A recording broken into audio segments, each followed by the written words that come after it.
High dear friends, welcome back to NEET and channel. NEET UG 2024-25 Telangana students అయితే తీవ్ర ఆందోళనలో ఉన్నారు. వాళ్ళకి ఎలాంటి ఇన్ఫర్మేషన్ రావట్లేదని చెప్పి మనమే అప్పుడప్పుడు ఇన్ఫర్మేషన్ అయితే ఇస్తున్నాం. కానీ గవర్నమెంట్ కూడా స్పందించింది. ఇది గమనించి కౌన్సిలింగ్ అయితే అతి త్వరలో కంప్లీట్ చేస్తాం, ఇచ్చిన టైంలోపే కంప్లీట్ చేస్తాం అని చెప్పి వాళ్ళు భరోసా అయితే ఇవ్వడం జరిగింది.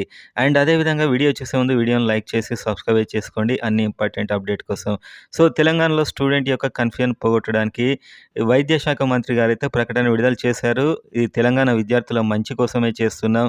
ఒక వారం రోజుల్లోపే కౌన్సిలింగ్ స్టార్ట్ అవుతుంది. అండ్ ఆ లోపు మీరు ప్రియారిటీ ఆర్డర్, సో ఈ లిస్ట్ అయితే రెడీ చేసుకోండి అని చెప్పి వెబ్సైట్లో ఎక్కడ కట్ అయింది అనేది అసలు డిసెండింగ్ ఆర్డర్లో అయితే ఇచ్చారు. సో ఏ ర్యాంక్ వరకు కట్ కావడం జరిగింది మనకు 2023లో అని చెప్పి వీళ్ళు అఫీషియల్గా అయితే ఇవ్వడం జరిగింది. మనం యూట్యూబ్లో చాలా వీడియోలు అయితే అలా ఇచ్చాము ఆల్రెడీ. ఇప్పుడు గవర్నమెంటే దానికి సంబంధించి ఇచ్చింది.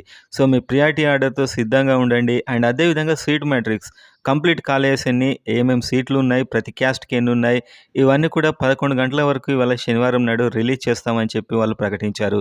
అండ్ నిజానికి లోకల్ రూల్స్ కౌన్సిలింగ్ ఇది సంబంధించిన కేసు అయితే 17న లిస్టింగ్ ఉన్నట్లు మనకు వెబ్సైట్లో చూపిస్తుంది. సో అది వచ్చిన వెంటనే ఆల్మోస్ట్ సీట్ మ్యాట్రిక్స్ సిద్ధంగా ఉంటుంది. ఒక డే టైం ఇచ్చి మెరిట్ లిస్ట్ దానికి కరెక్షన్స్ ఇచ్చి వెంటనే వెబ్ ఆప్షన్స్ ఇక నుంచి కౌన్సిలింగ్ అత్యంత వేగంగా జరుగుతూ వెళ్తుంది. ఒక కోర్టు నుంచి డైరెక్షన్ రావడమే మిగిలి ఉంది. సో దానికోసమే ఒక వారం రోజుల లోపల స్టార్ట్ అవుతుందని మంత్రి గారు అయితే చెప్పడం జరిగింది. సో ఈ విధంగా కంప్లీట్ అయితే చేస్తారు. ఒక్కసారి స్టార్ట్ అవుతే చాలా శరవేగంగా కౌన్సిలింగ్ కంప్లీట్ అవుతుంది తెలంగాణలో.